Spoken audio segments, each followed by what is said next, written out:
beautiful degrees. All right, right now, cotton harvesting is underway across stunning fields of white as far as the eye can see in parts of New South Wales and in Queensland. And joining us from Cotton Country is sixth-generation farmer Andrew Watson in Narrabri. Andrew, it looks like a bumper year for you guys. How is the harvest going so far?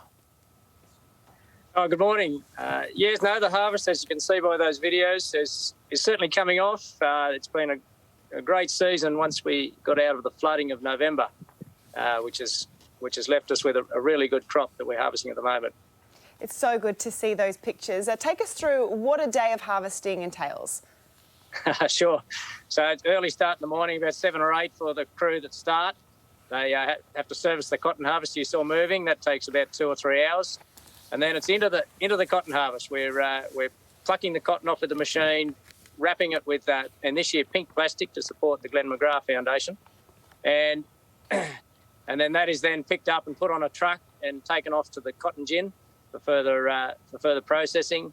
About 5 o'clock in the afternoon, the second shift takes over and continues late into the night. And I must admit, I had the night shift last night, so right now today. We appreciate the early start then. We know that Australian cotton is valued around the world for its quality. What makes it so high quality?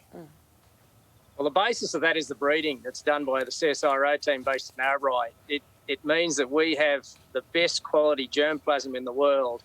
Now, that's backed up by a lot of the technology inherent in the seed, and that comes from companies like Bayer that have introduced the GM technology, and that allows us to manage it for its maximum quality and harvestability and yield. So many things go into it, but rest assured it is a very good quality cotton. Top class. We obviously all know about the dairy and produce farmers who have been through so much recently: fires, floods, drought. How have the last few years been for cotton farmers? Well, most of the ones I know have been pretty quiet for the 3 years of drought. It was a very tough time trying to keep staff on. I know we struggled very much. We had to really cut cloth to make sure we could afford to keep staff on. And then to be followed with a flood in November last year, which did wipe out a number of fields of cotton and wheat. It's been a pretty tough time, so it's a bit of a relief to be pulling off a nice crop at the moment. Yeah, keep the headers straight, and we wish the Narrabri Blue Boars the best in the rugby this year too. Let's bring in Mina Gooley, who's on a mission to help out our cotton farmers. She's running 200 marathons to raise awareness for water conservation, which is important for the farming industry as well. Morning, Mina. Can you explain why you've taken on this challenge to help cotton farmers? Yeah, speaking of running blue, we're in the middle of a global water crisis, and it's completely hidden. I've seen it, and I want the world to see it too, and not only to see it, but to take action together to solve it.